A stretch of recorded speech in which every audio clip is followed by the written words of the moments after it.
Okay, here we go. This will see the truth behind how many times it takes we do this. But I could do like make a little bit of a. We could do a little clap. Oh, you want to clap after now before I go? Yeah, let's do it. Okay, I'll bring us in.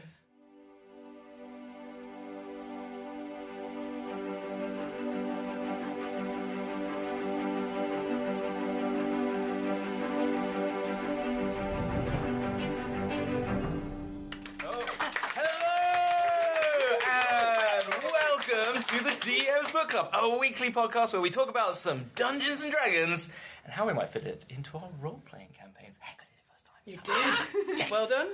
Yes. I'm here, as ever, with our overlord, leader, fantastic co-host that is... I'm going to make you embarrassed. Fiona! Come on, let's go. No one says anything. Everyone's like, who's that? Say her second name. Katie Howard. There you go, great. TTRPG Rising Superstar. Oh. Yeah, Katie Howard. Yes. How are you? I'm also okay. Hamilton. Yes, that's me. So good we say it twice. Yes, because we are here live at Dragonmeet as part of Podcast Zone, which is very, very exciting. Yes, we have an audience that you could hear earlier, but maybe they could show us how loud they can actually get. There we go. Yeah. It's not just all of our friends in the back of the room next to The thing is, they're the only ones that listen as well, so they know. You know what? It's very nice. But yeah, so we got a very special show today. So it came off like a back of an idea that you had in one of your, let's call them Hamilton's brain waves at 4 a.m. Where you're like, what about Agony aunts of Faerûn? Some sort of a play on like Real Housewives, etc. Oh, that was my Real Housemates of Faerûn. Yeah, right. Well, I changed it completely then into sort of Agony Artificers of Faerûn. Love it. Because a lot of times, I'm sure you're the same. When we started out doing DMing and GMing and stuff like that, we had lots of questions, but we didn't know where we could ask. And then a podcast called DM's Book Club turned up, and nobody asked us questions. So we thought, why don't we force them? We'll force people to share some questions. So we've got a couple of questions here, and we're going to just basically try and give some decent advice. Yep. But we thought as well, because we do have decent. Good, bad. No. It says subpar on my t-shirt. It does. We are wearing Christmas jumpers because it's technically our Christmas episode. And I was given this by you, Fiona. Yes, it was. It says subpar on my t-shirt that you gave me. Yes. And you gave me a book, as I will remind everyone, that says, is your role-playing in a rut? For Christmas. So I get the hint, Fiona. Yeah. I am the best gift giver. But we are, it's our sort of Christmas show. We'll do some crackers at the end, we'll just say. But what we're going to do is that we're going to hand over to the audience at the end, or roughly about 20 minutes before the end, if they have any dilemmas themselves. Now, obviously, you don't have to dob other people in it. You can change the names, etc. But if you've got any questions you think we'd like to, the answer, it could be a dilemma, it could be just a genuine question about the rules, we can give it a go. Because ultimately, at the top of the show, we aren't experts. I think they know that. Well, no, I have to make it clear, because there's some people on the internet who think we are experts about GIF. Oh. They told us... Hey, I was not on that episode. No, you weren't. No, you weren't. And I still feel it today that I don't know anything about But GIFs. I did call us the experts on Planescape the other day, didn't I? You did. I was actually quite over the top on that. It is fine.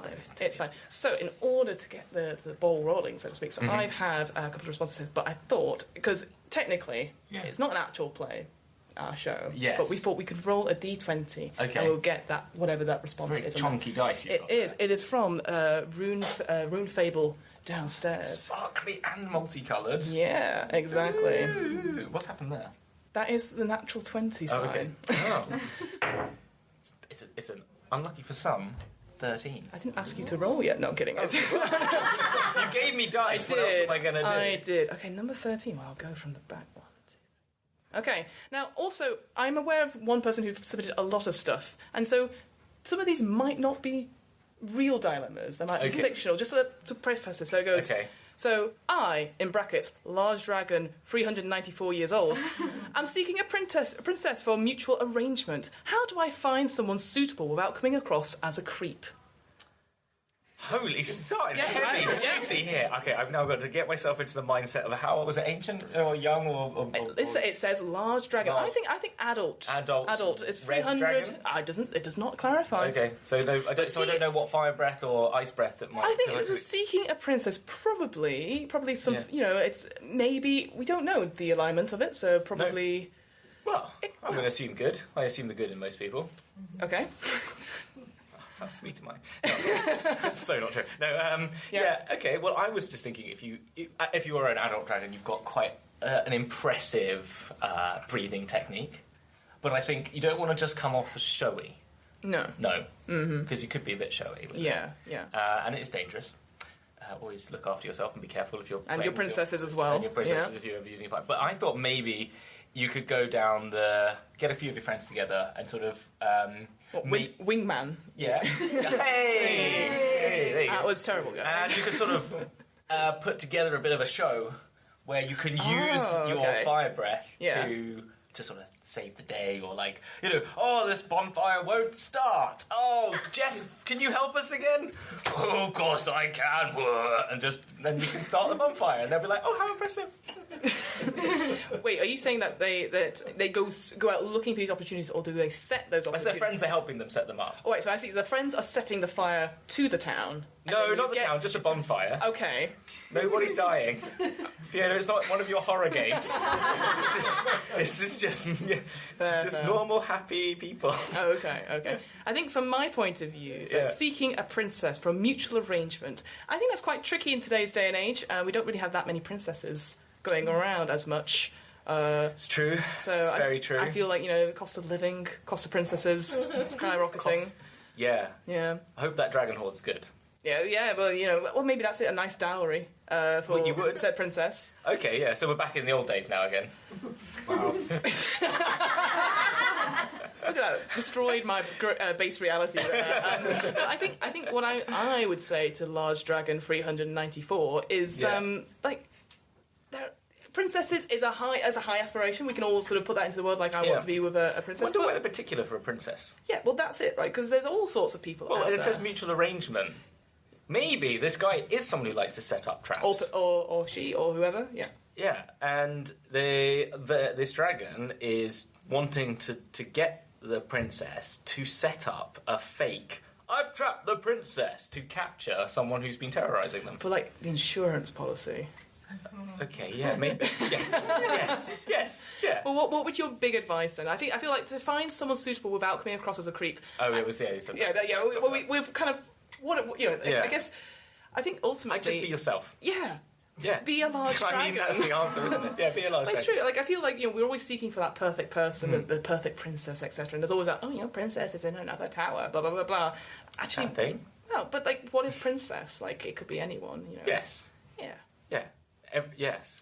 Just find the person that you would think is a princess, no matter where they're from, and then be yourself. Yeah. Yeah? And maybe treat you, maybe not as a large dragon, but also as a princess yourself.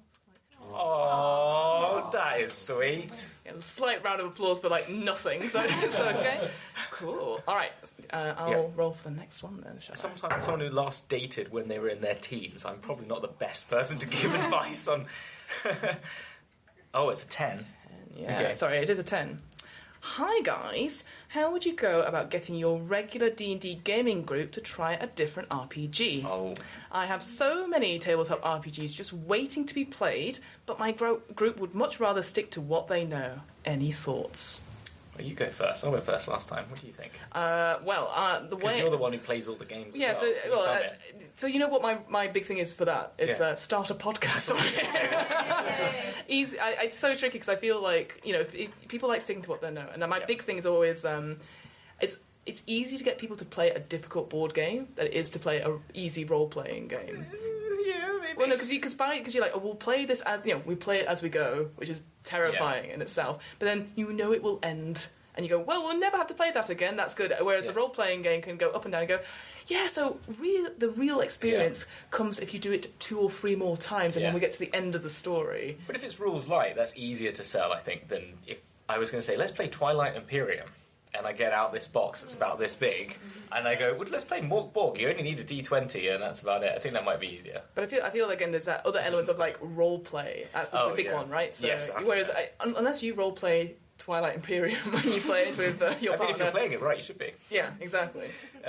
But it's tricky because I feel like I've just gone, sod it, I'll do it, I'll run the game, and I'll do that. But I know that's quite hard to do if you're constantly the GM. I would just say lie. Lie? Yeah. Just say, we're all coming to play D&D tonight, right? Yep. You got your character sheets? Yep. Good. They turn up, and you go, suckers. So, now you're here. We're going to play this really easy game. I can find my books. The dog ate them. I don't have a dog, it's all good. But here is my Morkborg book. It's really cool. Look at that, it's pretty. Whilst you're looking at it, I've made you some sheets. Why don't we play? Maybe? Okay. It's tricky when D&D Beyond exists, perhaps, but... Internet's out. Pull the plug on your internet, yeah. All in darkness, perfect for Morkborg. Yeah, exactly. Yeah, just light candles, everything's out. Why do we play this game? Yeah.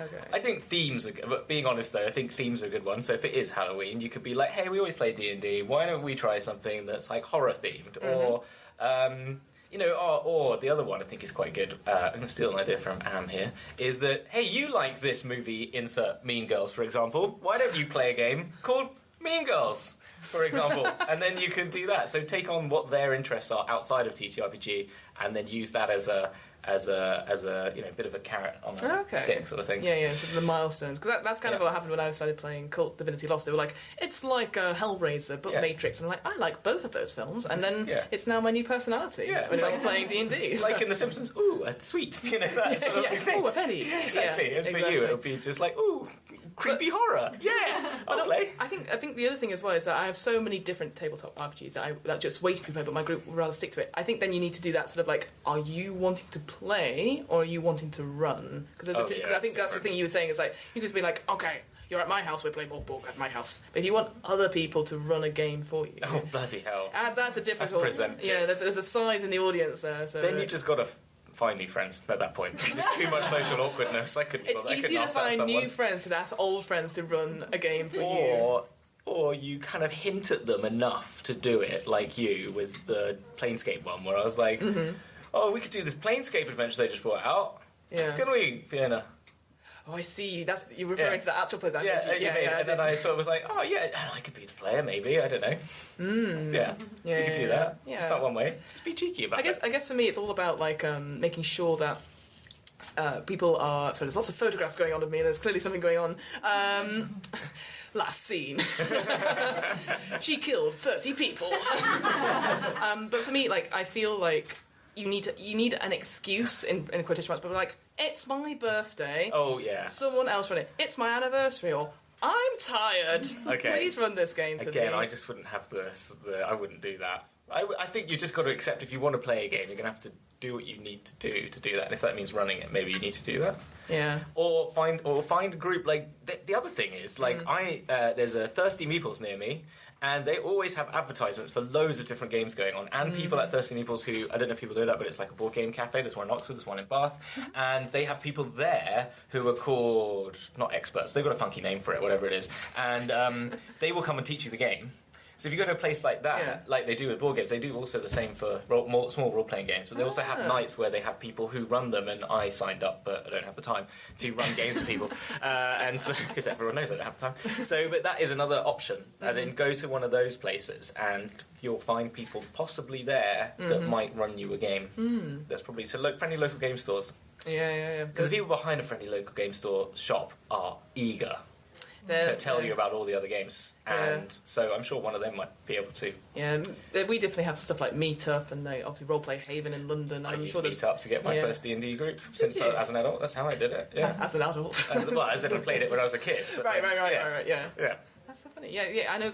There's one of my best friends. We played D&D every Monday night, and we met. No, I wasn't at the group, but he did the meetup, and then slowly got integrated and went all the way up. So turns out you can make friends as an adult. Yeah, it's not. It's hard. Easy. Yeah, it's possible. Well, actually, it is with things like that. Yeah. Cool. There you go. All right. I think we solved that one. Okay, good. Solved. Tick. Yours, yeah. Roll again. Oh, me? Yeah. It's a 7. 7. I actually don't watch Strictly. I just know that reference. Okay. Again, I'm not sure if it's fictional or not. My oldest sister kissed a frog, and it turned into a prince. Oh, there's a theme. Okay.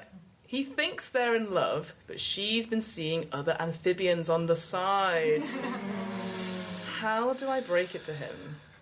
So we have a frog that's turned into a prince who's like, this person's sister is the one. Yeah. How do you break it to them? God, that's a difficult one, isn't it? Yeah. I think I find out what the frog is interested in. I think this is what I'm going to stick with. Probably role-playing games. Yeah. Let's do a role-playing game. There's an evil woman who's like seeing other people. Yeah. Ooh. Hint, nudge, nudge. No. Or I'd take them for a nice meal, sit them down, get them and in a safe space where it's quiet, out the way, good exits. Yeah, good I exits. think you've settled down. For you or for the... For both. Okay. Depending on Prince how Frog, it yeah. goes, yeah, exactly. And it's the corner, but near an exit, near a bathroom as well, maybe, I don't know. And try and I just be honest with them. I think it's the best policy with that. You just do it in a way. Or, I think, so there's witnesses, but not like in front of lots of people. But you know what I mean. It sounds like we need to do a role play right now. So I'm going to be the frog. Okay. Hello, Hamilton. Hey, Fredo. I love... Oh, yeah, that's my name. Prince Fredo. It's the only frog I know a name of. Oh, I like Nando's you've chosen. Yes, it's lovely. I love Nando's. What's your favourite sauce, by the way? Oh, it's extra hot. I can tell, yes. Anyway, you brought me this. Oh, well, Fredo, is it my sister? I think in the story it was the sister, wasn't it? Wait, I'm in character. She's method. I don't have a sister. No, I have a sister. I have a sister. You're dating. I have thousands of siblings. You're dating? Yes. How's it going? I think it's going very well. You know what? I was thinking of proposing to her next week. I know it's quite soon, only 2 weeks, but I think she's beautiful. She's amazing. Yeah, she really is. She actually isn't that amazing. You know what? What? She picks her nose in front of everyone. You know what? I mean, she kissed me, and frankly, she's way out of my league. I can. I don't actually think she is. I could deal with a few warts. Yeah. We've all been there. Good pun. Nice. Okay, that's not gonna work. Okay. She died. I'm so sorry. I think that's the end of the roleplay. There we go. That's one way of dealing with it, I guess. Yeah. I think for if I was going to say, hello. Because here's the thing. Are we likely to see the frog prince after? Like, well, I was thinking I'd try and turn them back into a frog until they don't have to know. Well, just kiss them like. Sorry, I don't know if that would work, but I'd find a witch or a wizard of some description to help out. So you would okay. So my sister has been cheating on you. Also, goodbye. No, they died, and then right. Sorry, back to and actually, the pain's probably too much to take. I want to be a frog again, become a frog, and then release him back into the wild. It's not like some sort of eternal sunshine of the spotless mind. That frog will remember. Oh, okay. Well, if there's wizards and witches, then maybe they. Yeah, okay. No, I don't. I wouldn't do that. I don't know. Yeah, I haven't got a good answer. It's a really tough question. I think I appreciate the awkwardness of being in person saying this, especially if I'm not sure about my relationship to said frog prince. Yes. So I would do it via voice note. What? Wow. Yeah, I'm like, hey, you need. I stumbled across some fantasy Tinder. And I don't know why. You could anonymously send them photos if you wanted to, but I think that's evil. But also, I guess it doesn't work. Obviously, why would I be following my sister on Fantasy Tinder? Yeah, that would be weird. Anyway, I found this Bumble account that is my etc. Or you found her phone and picked it up and realised that it was open on some text messages that were salacious. And I'm so sorry. She'd be kissing all these frogs. Yeah, all these frogs. And turn every single one into a prince. Yeah, selfies before and after. Yeah, exactly. But I did it all by voice note. That's evil. I think the honest, again, as with all of these things, be honest and talk to your friend. Yeah. It's the honest via answer. voice note. Sit them down, give them nice meals. It's Nando's, preferably. If it's me, Nando's, please. I'd like Nando's. All right, we'll sign up to your breakup service. Yeah. They'll have to pay, though. Yeah, for Nando's. Whilst they're crying, yes, but you're paying, right? Yes, good. Yeah, I'm so sorry for your loss, both to your wallet. All right, I'll roll again. A 5. My mum and dad are excellent wizards. How do I bring up that I don't want to go to Arcane College? There's a lot of people in the room that and will be a raving barbarian once I leave home. Well, I'm going to hand this over to our resident raving barbarian. Yeah. Classic barbarian. Voice note works really well. Okay, Fiona, we need to talk about your relationships with people. I find it easy because then it's like, okay, bye. I think it's tricky because the pandemic was a thing when we couldn't see each other, but now we can. It's great. IRL is a thing. I think if I was to do an allegory for my own life, so my family comes from a lot of science backgrounds, and so they did lots of sort of medical, that sort of thing. And I was like, I'll study philosophy. And I was like, there's a job at the end of that. There isn't a job at the end of that. And then obviously I sort of then did get into education. You go live in a cave and write stories, right? Apparently it doesn't get you any money, though. Yeah, that's true. The cave does cost. There's a lot of upkeep to caves. True, yeah. The moist. Yeah. You know what? Never mind. But I think because I was very unsure because I'm not like scientifically minded. I don't really think in that way, and I was worried about maths, and this was obviously before role-playing games, where obviously my maths is still not any better.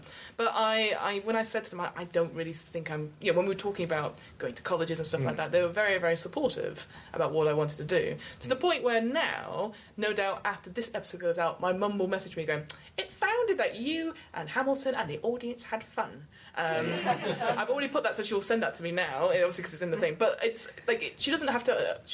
My mother and my father don't have to understand what they do as long as I'm happy. Yeah. But I think just knowing that... But it's scary, because, like, they're excellent wizards. They're going to be top of their field and stuff, but they might be like, we want our children to...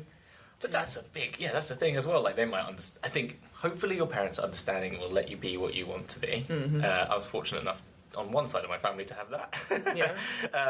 Anyway, we'll leave that one for another day. This is going to get too real. And then... but... As an architect, as my wife being an architect, I do not want my child to be an architect unless they really want to be, but I would not put that on them. Have they shown any inklings into... They love Lego.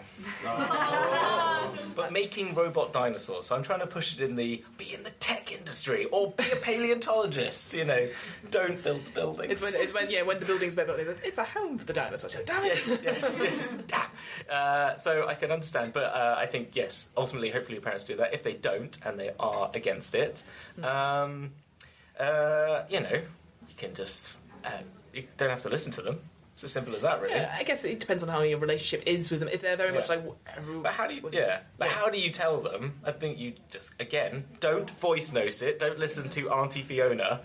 Sit them down with food. It's always a good one, because you don't want people to be hangry. That's my reason for the food, by the way. and make it the best food. And tell them what you want to do. I think that's it. Sounds good. Yeah. But they might be scared if you're going to be a raging barbarian, I must admit. So... keep in contact at all times where you can. Have a phone on you, if they do phone you, do answer them back when you can, because they will be worried. It's natural. Just think that. That's actually a good point. I hadn't even considered the barbarian side of it. That's so wild. Yeah. We had, again, I know someone whose partner... they were in marketing and stuff like that, and they decided, no, I don't want to do that anymore. I want to be a WWE wrestler. Yeah. And there's a gasp from the audience, but it's not as exciting as you want, because this person had never been to the gym and never done anything, and so that's the move. So and the person, the friend I knew was like, okay, well, I will support them in what they do, but their parents, who I knew quite well, were like, I mean, is there any money in WWE wrestling? I was like, later eventually, on, yes. But probably not in the gym. Yeah. So anyway, become a personal trainer there at the same time. There's I mean, we're not trying to fix this person's life, but we are. That's the whole point. They didn't ask this question, but maybe there is. But the story, unfortunately, is that they broke up eventually. So I don't know if they ever became a WWE. You never Googled it, Facebooked them? If you type in marketing executive turned WWE, I'm going to do that after this show. That's for sure. Fair enough. Maybe there's one of those, like, there was that movie about the British star who became... Yeah. So maybe they were in that. Maybe they were. Who knows? Alright, it's your turn to roll, my friend. Okay. 17. You're going to have to re-roll, because we don't have that many. It's a 4. Okay. You could have just lied. Oh, I've got 100. Hi, Aunt Fiona and Uncle Hamilton. Hello. I recently joined my partner's regular D&D group. Ooh. He's been playing with them for about a year, and I sort of know everyone, but I was wondering if there are any bribes / blackmail / general shenanigans I can pull to get into this new party. I can pull to get this new party and the DM to truly accept me as one of their own. What do you do if you rock up to a new... If I rock up to a new group? Yeah. How do I make How them do you like how do you me? be like yes, Hamilton. Well, it hasn't happened so far. I just force them to be playing my games like you do. How would I do it? Well, there's two ways. Maybe don't be a rogue because you'll be so good at the game that they won't like you for it. So just don't choose rogue. Maybe go in bumbling and be, I'll play the ranger. And Wow. or be a support class. No, be a support class. That's the best way, actually, isn't it? Go in, check what the dynamic is. If there isn't already a support class, you don't want to be battling with two clerics in the cast. So you don't want to be one or the other. But if you can find a good support role, sort of sit in that point for a bit and do some good saves. Yeah. Or if you're gonna, or be a tank in that regard as well. Maybe go in, be tanky, and sort of get it. Like, don't take the skills. Be magnanimous. Get in there, barbarian. Do all the ragey rage. Slash. Oh, it's down to 2 hit points. Oh, I've fallen over. And then and then go. Oh, I've fallen over. Oh, keep rolling ones. I've rolled my ankle and an up roll one. Yeah. Oh, I need to go to the loo right now, and then they get the win. That's how you do it. Yeah.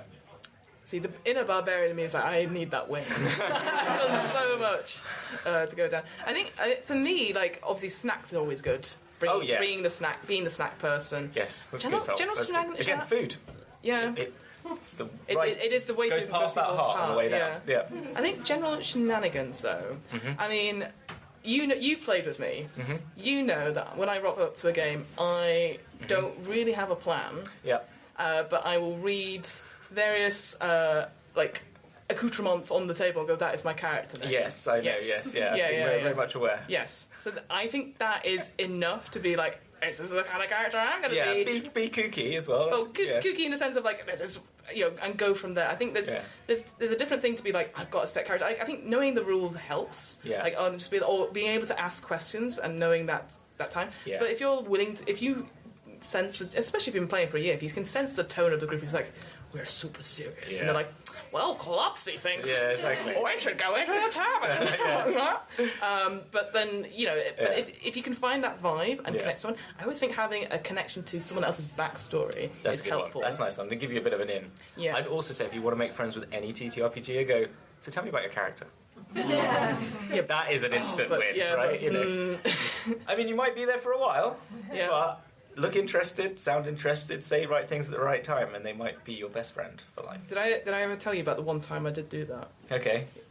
No, it wasn't to you, don't worry. I was like, I was very early on, and it was before I started any podcasting stuff, and I was at some sort of sports tournament. Okay. And there was a guy... Sports tournament. Yeah. Generic sports tournament. It was Quidditch, okay? It wasn't like a... Yeah, exactly. It wasn't... or quad ball, as it's now called. And I was in Leicester, of all places, and I was staying over at someone's house, and I noticed that there was a D20 on the table, as you do, and I'm like, oh, are you into D&D? And like, yeah, I've got a great character. And so I was like, what's your character? And then this person was like, oh yeah, he's a human fighter, he's brill, he's great. Yeah, I know, dead inside already, but he's got a great weapon. Okay. He's got a great weapon. Okay, it's cool. fantastic. Yeah. And then he proceeded to tell me about this weapon, essentially, because I realised there is someone under 18 in the room.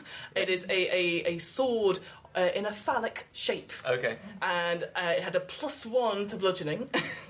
And I was like, this is... Yeah, awful. I'd have ran away. I was like, I don't have this conversation with you anymore. Wow. But they were like, no, it's this. And I'm like, no, I understood the assignment. Yes, I get the assignment. And then I was like, what about your character? And I was like, well, I could talk about the emotional trauma that my character's gone through. My edgelord I have on the side here. Yeah, exactly. So I feel like asking, like, tell me about your character. And I appreciate I'm saying it to a group of role players in the room as well. Like, and it sounds like I don't like listening to people's characters. I think just give us the elevator pitch. Oh, you know, yeah. like, don't. So in the beginning, they got this. Yeah, because we're not going to be following, so we want to know what's happened to your character now. I think someone said to me, it's like the most interesting thing should not be in their backstory. It should be right now. Yeah. So, in the audience there. But I think I credit Rob, who's been on the podcast, saying that to me. It's like, have that backstory, which is interesting. You're saying my 24 pages mean nothing? I mean, we didn't use it for the actual play we just did.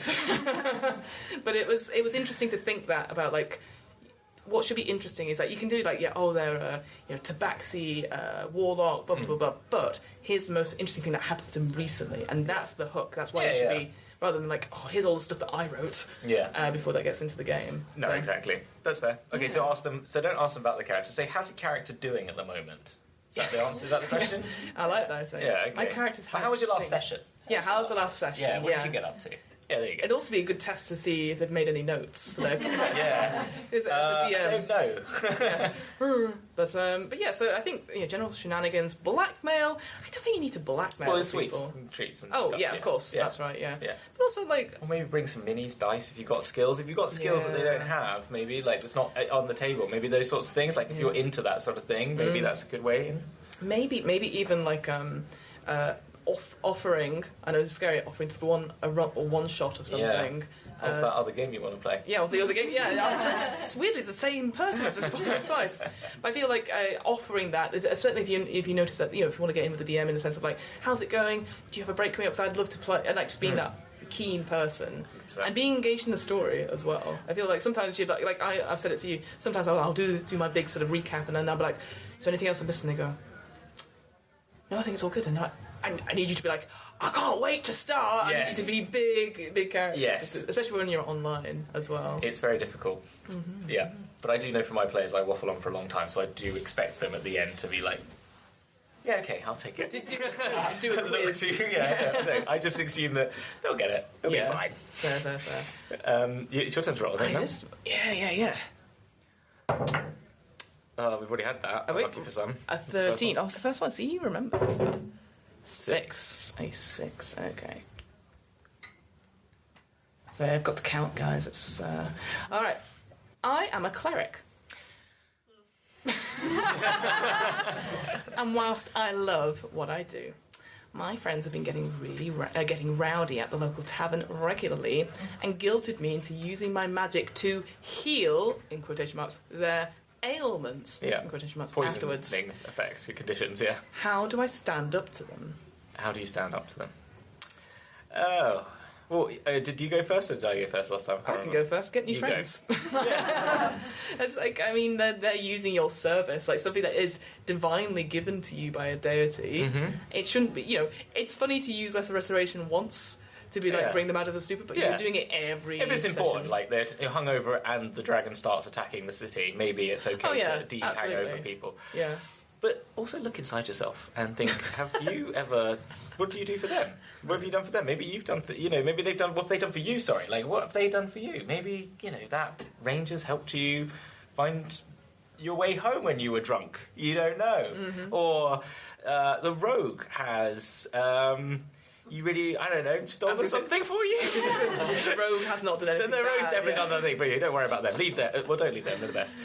They've just been amazing and helped you win all the fights. So you've got to look after them. And maybe if they're your friends, then maybe it's just see if they are also some. There probably is some quid pro quo going on there. Maybe your paladins laid on hands you occasional times, and so before you go get new friends, maybe just see the generosity. Inhale generosity, exhale the negativity. Find the. Wait, exhale the negativity. Yeah, let it out. Oh, I thought you meant at them. Not at them. I heal you, No, become more bastard. positive, and see that you're giving to the world goodness, and maybe see that maybe they'll give it back. Yeah. Yeah. How's that? Fair enough. Yeah, I think It's Christmas, right? The spirit of Christmas. Yeah, be good. I feel like all my friends have been getting rowdy at the local tavern regularly. It sounds like there's a bigger problem. Oh. So like, maybe you need to have That's a good one of point. those sort of party interventions where you sit down and be like, hey guys, I really... We're actually meant to be adventuring here. it seems Yeah. like A little bit too much revelry. A lot of time the old dragon Yeah. and not the actual dragon. Yes. And just like, let's have a talk about it. Yeah. Yeah. Okay. I can see that. I can see that working. Possibly. If it doesn't work, then as you said, get new Friends, yeah. New friends, yeah. Easy enough on that. But yeah, how do I stand up to them? I think it's a combination of You the have two, a right? deity. I mean, invoke some stuff. I was going to use a different word there.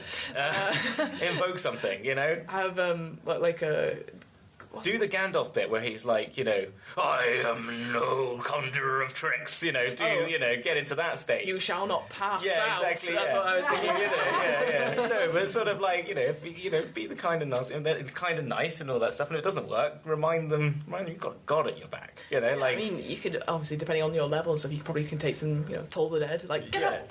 Yeah, exactly. Whoa. Yeah, exactly. Hang up. Yeah. I think show them. Yeah, so you've got something. If you feel nervous about it, you know what you've got. You've got good backing. Yeah. Out of any of them. Like, I feel like, again, they're using your skills, because you're clearly quite talented if you're able to heal their ailments. Like, that's quite like a level 1 thing. I mean, possibly. I think it's like a level 3. Rogue's already like backflipping by then. No wonder you're the problem. Like, it's me. I'm the problem. You're the problem. You're the problem. But yeah, I think ultimately, you got to set those boundaries. You got to say those things, and then if they're still like, all right, we're still going to have fun times at ye old white troll. Then the Nag's Head. The Nag's Head, and then we'll just maybe time to find a new party. I think that's it. Yeah. I mean, you've already got skills. You've got a great CV, I'm sure. Everyone's always looking for a healer. Yeah. But probably not. Well, maybe you need to do your own interview to get in. Yeah. All that sort of thing. Yeah. And then, I think that's I think we've solved that. Done. You're saved. Do you want to roll? We can both roll one more each, and then we'll the audience. 5. So one behind. One behind. What?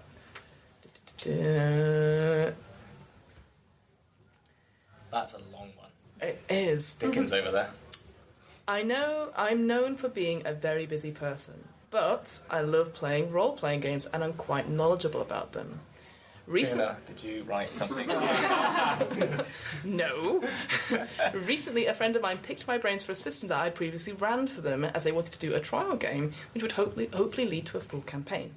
They had almost exclusively done D&D before, so after I sent them some resources, I said, are you switching to a new system, or is this a new game?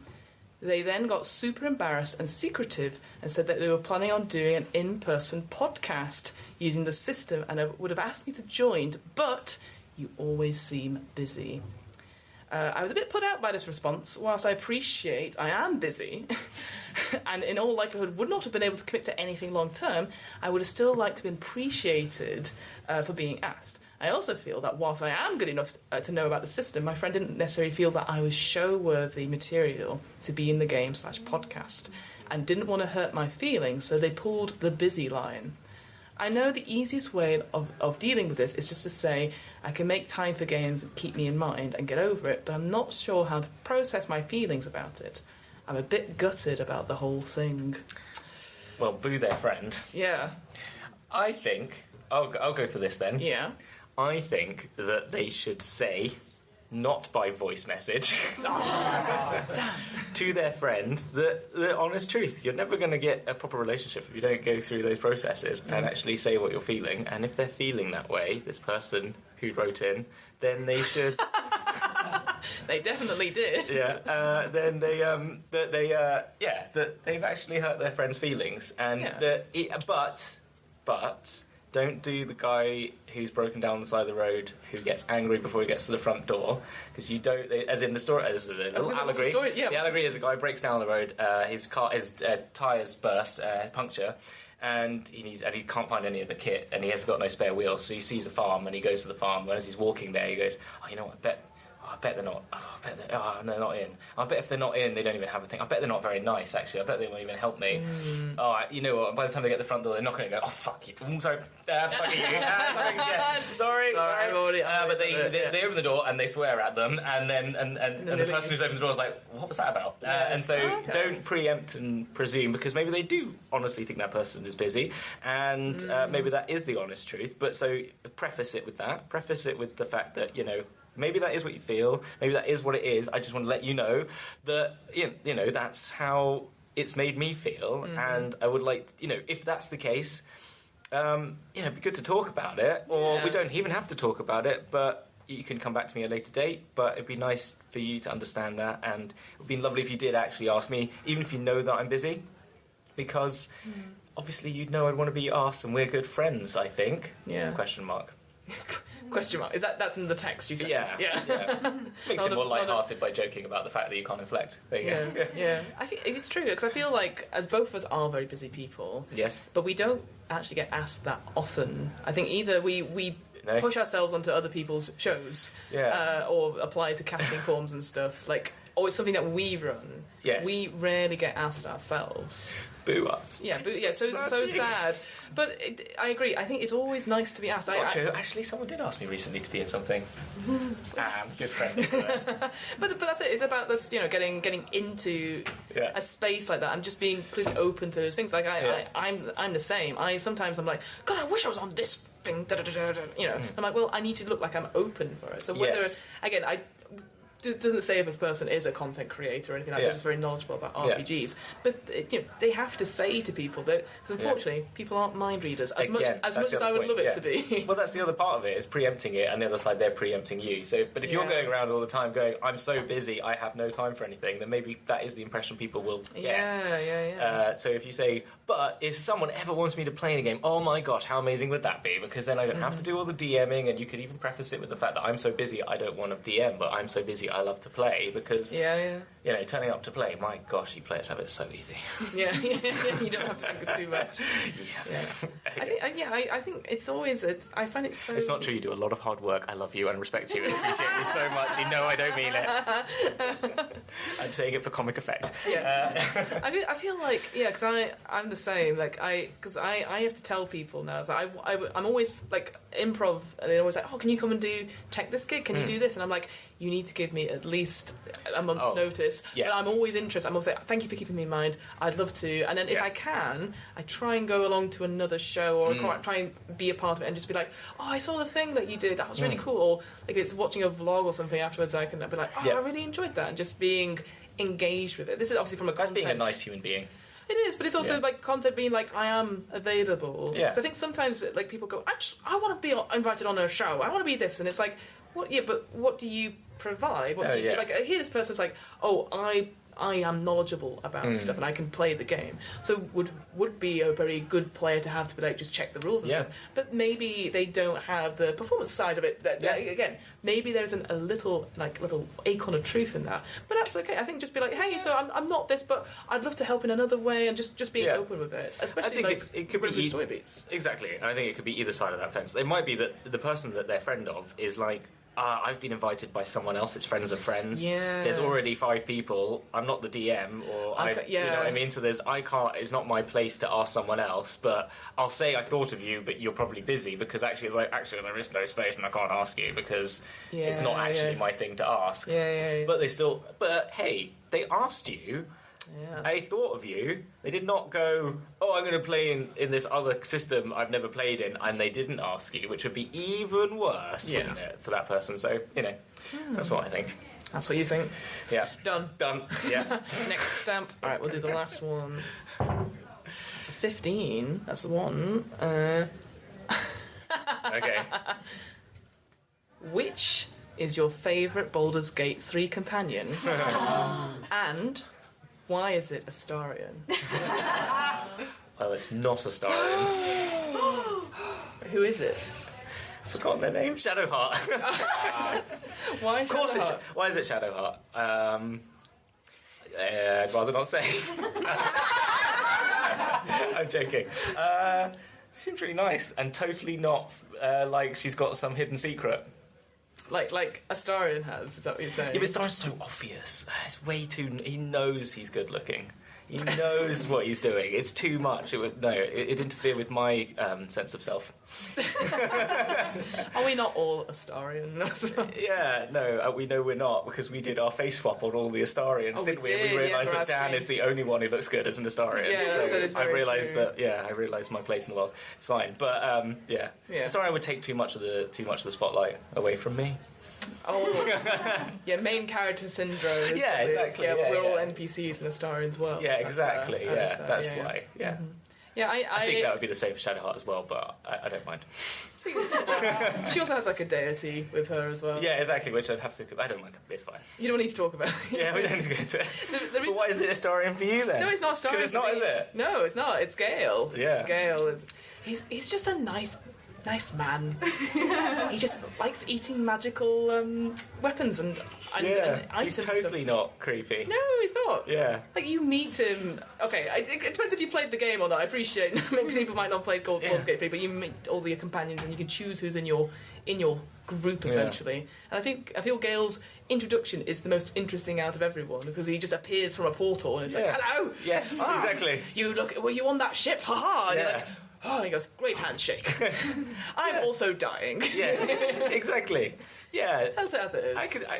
I sort of see it. He's a wizard, though. Who would be in your party, then? Yeah. You'd pick three other in my party? Yeah. Oh, Lae'zel, definitely. Yeah. It's badass, definitely. Yeah, 100%.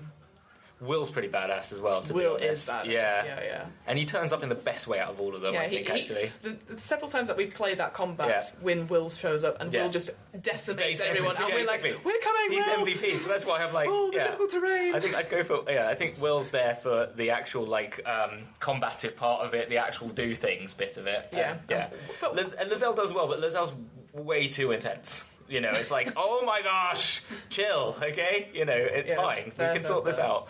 Mm-hmm. That's why. There's my three. Those are your three. So Shadowheart, Will, and Lae'zel. Yeah, cool. Gale 3 times. You'll just make Gale characters. Well, here's the thing, right? Because I don't know about you guys. I go, I've got my weapons. They're all good. I keep hold of them. I'm not one of those people who goes, should I use the +3 great axe, or should I put the +2 great axe? But it has this benefit. I don't have time for that sort of stuff. So I will have a lot of magical items left over. So it makes sense that I will give it out to Gale to eat. I've not got this far in the game. So this is a massive spoiler. I'm even way more freaked out by the guy. Yeah. But good to know that he looks quite similar to your partner, which is quite good to know. That is the awkward thing he really does. It's not awkward though. That's very nice. How sweet is that? Yeah. My partner's favourite companion is Lae'zel. And I think I told you this story. Yeah, I don't see the resemblance. Yeah. But he said when we first started playing it together, because he played it for a little while, and then we were playing it together, and he was like, I think I'm going to, do the Shadowheart, not Shadow, I'm going to do the Lae'zel bit. And I was like, okay. And I was like, well, I look forward to seeing the scenes. And he goes, oh no, private conversation on. This is between me and Lae'zel. I'm like, I'm right here. But it's been quite fun because we've played it as friends, and I've played it with my partner. So I like games like that. I don't know if I'd be able to play it by myself, because I just found it a little bit too intimidating. I don't have the time. That's the one thing we've discussed. Literally, I am so busy for video games. No, it ain't gonna happen. Yeah. Well, we've come to almost last 10 minutes Here we are. or so. We can look at these people. So we can turn to the audience. Now, obviously, be aware that you're being recorded, and so anything that you share with us, we're not going to necessarily make fun of, but we might make fun of. Does anyone have any dilemmas or questions you'd want us, Uncle Hamilton and Auntie Fiona, to answer at all? You with a wonderful jumper, please. What's your name? Where do you come from? Thank you, Hamilton. So, I'm playing in a D&D group. Yeah. There's a player in the group who I like very much as a person. I've played some other games with them, and I know they're a really good player. Their character in this game, I find their character voice and general characterization like nails on a chalkboard really annoying. Yeah. How do I navigate the situation? How do you navigate irritating characters? Kill him. Make a new PvP. One. Yeah. Rocks fall, everyone dies. Yeah. Everyone else is saved except for that one. You could go through the Fiona route, which is you can make a voice note. I do the whole thing in their character voice. Yeah. I got it. Get your character to leave the show, right? So the show or whatever it is, home game, right? And get them to leave and become a changeling. And become the character. And do their voice. But 100 times more annoying. And let them see how they like it. That's the evil answer. Yeah. What's the good answer? I don't think there's a good answer, because we've all been there. Again, not to follow up in too many questions in lots of detail about it. It sounds like, is it a new character they're doing, or is this one for a while? Yeah. Right. So it's a heck around and find out sort of character. Yeah, perhaps. a bit like I remember when in Critical Role Season 2, when Sam started, Nott's voice was quite different to where it ended up at the end, because I think he realised how hard and annoying it probably was after a bit. I'm going to be the honest truth, the best policy person. Sorry, boring, but maybe just say again with food. But like, you could be more popped out. You know, can you give us an impression? It's a really high-pitched goblin voice, so quite similar to not. Yeah. Right. So so I remember the first time I ever played D&D. Yeah. I tried to do a Liverpudlian accent. Oh. It lasted. Wait, your accent isn't Liverpudlian? No, wow, someone from the south there. But Countdown. Sorry. It lasted one session because I realised how awful it was. Yeah. And it got in the way of my doing things and role because playing. you're constantly thinking about it. But you're constantly thinking about it, and especially if you're not gifted with accents, like I'm not at all. But it's also like. Because for me, I'm very aware that my characters are basically me, and I switch in and out of doing like first person and third person all the time to make it easier. Yeah. So I think it's one of those things. If they're just starting out, I think it's just checking in with them, and saying like, hey, like it is about being that honest. And it kind of sucks because you don't want to harsh do it before vibes. it becomes passive. Do it passive aggressive. That's the trick, isn't it? You want to catch it early. Yeah, definitely catch it. Because you know what's going to happen is they're going to do something really annoying in game, and then they're going to go, "Oh, Jiminy Crickets, I've done it again!" You'll be like, "Shut the fuck like, up!" "Oh, Sorry, Jiminy Crickets, you've done it again." Yeah. Was it? Yeah. Yeah. Yeah, and I think It's me. it is you after all. Yeah, it's so tricky because I'm a big. Again, it's that sort of thing where then you go, okay, you've created this character. Like, are you really attached to it, or what's your purpose with it? Is it a one-shot character? Yeah. Like, there was that comic we shared about. I joke about Slapsy. Klopsy. No, Klopsy was the name I had for it, but there's Slapsy who's like, I'm a clown in the first session, and then it's like 100 sessions later, no, Slappy, don't die, you know, and it's just like they've changed, they've gone on an arc as well. So maybe discussing about like if you know where you are in the story, like I guess it's that. Where did they shine, or is it they're like I'm a comedy character? Yeah, that's the thing is that if they're being comedy and not doing anything, maybe they need to have Has there a redeemable feature to this character? I think so, and clearly they've put a lot of effort into the backstory. It's just the characterization. Well, do the honesty sandwich. Yeah. I love your character, Klopsy, so much. They are really great. Oh my gosh, when they did the thing with the thing and the thing. Oh my gosh, amazing. Voice, you know. It's just me. I'm one of those people that just noises. You know, it's just I work in an. It'd be good if you could. I just maybe you can just tone it down a bit. Why do you think voice notes work so well? You can edit. Take them don't edit it out. Just go with it. Go with the flow, and then be like, but hey. Please don't let get rid of the character. I love this character so much, and I can see them becoming something amazing. Yeah. I think the voice is always the thing that irritates me as well. So it is really tough though, and we all know how tough it is. But I think there's got to be a way that you can find a way, or just PvP. Oh, PvP. Yeah. Rocks fall, that one person dies. Yeah, exactly. Okay. Any other questions? Anybody? Yes, go for you. Yeah. Oh yeah. I run my home game with quite a large group and a very large busy group. It's very rare that we have everybody together, so I often have people missing sessions, and it is usually the same 2 people. Always is. So it means that sometimes story beats and things don't really hit as well because either it's important for their character and they're missing, or they've just missed so much information that they're like, who is this?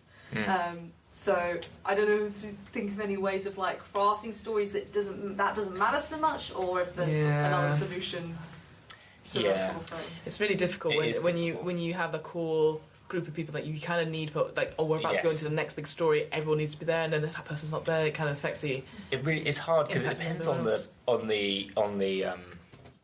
campaign you're running as well. Because when I did Dragon Heist, that was so much easier because it was all urban adventures, and I always had little strands for all the characters. So if one wasn't there, I'd just be like, oh, they got hungover and they're asleep, and you're gonna go do the day today, and it'll be about someone else. But if you're in the middle of a dungeon and the whole thing has been about them reclaiming this lost jewel from their ancestors or something like that, then that's I don't know. Yeah. They die. Everyone's dead. Rocks fall nil that. No. But maybe I don't know. Yeah. Is it something you're making for content, or is it? No. It's just home game. I think. But then it's that's maybe that's where they're sort of okay, one shot day. If it's important for them, and if it's not important for them, have someone that they feel comfortable with playing their character. But if it is important, but having that conversation beforehand. Yeah, sure. exactly. We've done that as well, especially if we're in the middle of combat and they can't make week 2. Yeah. And I'm like, all right, well, this is the risk because someone else is playing that character. These spell slots will go. Yeah. But they'll play it within having that trust as well. There's also they're in the dungeon that's like rocks full. And you were about to get to the final chamber, but oh no, there's a whole maze now with, another character's a Fey creature's just turned up and made it complete. Struck you in a portal to the Feywild. Maybe someone's used that before with a group, I don't know. For 2 weeks when someone wasn't around and pretended that they got captured by Fey people. Yeah. So, I feel like for me, there's a sort of a thing on that. I feel when I was talking to someone else about it. Game Therapy UK, Gary runs all these sessions with similar, like he'll do 12-week sessions with the same group of people. Not every group can come, every person can come because they're either sort of what's the word? Sorry, it's not homeless, unhoused folk. Or with army veterans, etc. And people get busy or can't make the sessions, etc. So he is of the mind of like making sure that the story has a beginning, middle, and end. And it is encapsulated. It could be ongoing. You can have that West March sort of idea to it, but you're not always needed for every single session. So maybe having that benefit. It's tricky when you go ongoing. It forces you in that game, doesn't it? Which you probably don't want to do. You like that sort of game where you're giving them the emotional beats. Yeah. Well, most of the time, I do have character threads and stuff, so there's only been once I've actually had to like stop and reroute because the character hasn't been there. Yeah. But it's actually more the other way of like them just missing so much that. Like, for example, how you bring them back in. Fizban in it, then he kind of turned up recently and has been like there for a while, and people are like, "Who's this?" Like, how do you not know? Yeah. Oh, okay. They missed so much. Get a note taker in the group. We have one. They just don't read the notes. Yeah. Okay. That's a. I'm going to go back to my first option. They're dead. No, I think. Well, yeah. I would talk. I think you probably maybe should say maybe just. Say if you could make it a game mechanic. You could say, like, if you're not going to turn up and you don't know what's happening, I'm just going to pretend you know, and you're going to have disadvantage on your rolls. Do you know what I mean? Wow, that's brutal. Yeah. If you don't know them, then you've got concussion, and we'll play it in the game, and you've had like and you don't remember, or you were whisked away, and you're gonna have to figure it out. I think. Good luck. I think for me, I definitely would check in and be like, hey, so we've got a couple of sessions coming up. We'd love you to be there, but. What's the likelihood? Is everything all right? Because again, that's a good shout. I know sometimes I'm being jokey. Sorry, you'd be serious. No, but it's true because like some people go, oh, I really want to be here, and then is it not a priority for them, or is it because other things are happening? And it's just being honest and just checking in because I'd love to know because I would love you to be there, but if you're not able to make it, then maybe you need to take a step back. Because that is true. It's not just for you as well; it's for the other players. Yeah, exactly. Because it's getting the people there regularly, and you can act in that sort of like parental figure, which is like, hey. You keep turning up, and everyone's a little. I really want to make this game great for everyone, and I really want everyone there to be having a good time. And turning up and not knowing what's going on. I understand you're busy, blah blah, but if you can't do this all the time, or you can't, it's going to make it unfair for like Bethany, Sarah, and Jim, and those are your other players, by the way. And so you could use that because that's true because that actually is. Part of it because you're making this game not just for you and them, but all these other people involved. So you should kind of make them feel a bit aware of that. Yeah, we've got time for one very quick question. Yeah, go for it. I run a lot of games online with some players who have temperamental internet. Do you have any advice for maintaining atmosphere when technical difficulties get in the way? I guess my big thing is how important is video for you folks? Because as someone, I do a lot of like audio only improv, and obviously it's awkward when everyone's got their cameras off, so it forces you to listen to what's been going on. And then there's a format called the Bats in improv where you just listen and you can contribute to the soundscape, but then you can just go and start scenes. And sometimes online it's super awkward because you're always going across each other. But maybe because I know the video is the biggest drain on the internet. Sometimes it's just taking that out of the equation and trying for that. But it's not for everyone. I appreciate sometimes I need to see my players listening or taking notes, so that would be my advice, is trying audio only, but I know it's each to their own taste. It's a good one. I would steal the Critical Role thing they used to do with Ashley when she was abroad, which was that she's astrally projecting. And so whenever she cut out, oh, there's been a misconnection in the astral projection. Oh, obviously something's going on back at base or wherever they are. Yeah. That's always a fun one. You could, like, thematic it if you want. Yeah. I think the other thing is, like, make it part of the game, exactly, in that sense. Like, geez, Terry, no! They've just fallen down, a rock's fallen, they've fallen down the hole. Maybe they'll come back later. And maybe then they just... and if they do come back, they have to wait until it's like, Terry, where have you been? You don't want to know. Yeah, you have to do the improv. Thank God you're here. Yeah, thank God you're here. You wouldn't Exactly, even know. yeah. So make it part of it. It's probably the best way to do it. Or they're dead. If they tried that, they keep resurrecting them. Ah, rubbish. Well, then that's it. Yeah, there you go. Well, I think that we're out of time. We're on the hour. So, Whoa, look at us. So we'll do a quick outro. So obviously we do DM's Book Club. We've got a whole bunch of other things as well. We do. Can I do something first? Go for it. Can I thank all these amazing people? Yeah. Thank you for coming to listen to us. Thank you. They're real people. I know, it's quite scary that some people actually listen. But Fiona, enough of that, because no. we're here. Yes. We're not there. No. We're not over there. No. Where are we? Yes. Yes, hello, my name is Fiona. I run What Am I Rolling, which is a twice monthly RPG one-shot podcast where we do lots of different RPGs and just trying them out. And so that person asked before saying, I want people to try out RPGs. Listen to an episode of my podcast and go, I can do it better than this person. Become friends with Fiona and she'll run it for you. If you pay me some money. And what about yourself, Hamilton? What's coming out? What's out by the time this episode This is will be out? in the future past, won't it? So in the future, by then, Bowie's and Spelljammer will be out on YouTube. It will be out by then. There'll be amazing people that are in this room right now, such as Chloe, who will be playing Jareth. Yeah. We've got Taylor, who you heard on one of the other podcasts that was on here recently, who's playing Hunky Dory. And then we've got Jeremy Copperfield, about half those, playing Major Tom. And we get Kim Richards as a guest doing CD Stardust. And you come playing Illithid. And actually some other characters that they don't have to know about so far. It's all secrets. All secrets. Those are all out and But that is on YouTube, at The Roleplay Factory, all one word, youtube.com/at The Roleplay Factory. It looked like you died inside. I know, I did. I was like making sure I was saying it right. Right, yeah. And there's also maybe some Hazard Stripes, because I just filmed something today for that, so there'll be something there. Yeah. And what else do I do? I think we're done. I think we're done, right? I think we're out. The DM's Book Club is a great podcast. No. That is this. But thank you so much, our wonderful listeners. We very much appreciate your time and stuff. Can we get everyone? What? Oh, I don't think they know. Unless People know what they're saying. So we do have a thing at the end, because I'm very bad at... See you on the flip side. Everyone say that at the end. No, but I want everyone to say it. Let me explain to those people who are obviously new to the audience. So we don't really have a sign-off to the show, except one time I did an awkward sign-off, and now it is the sign-off. So we say, we see you on the flip side. So if you could all say on the flip side at the same time as us, that'll be great. That'll be very cool, and then you can all leave and we can be awkward about it forever. Yes. But thank you so much. That's what I'm here to do, make things awkward. Yeah, that's you. Thank you so much for being here. Thank you so much for listening, and we'll see you on the flip side!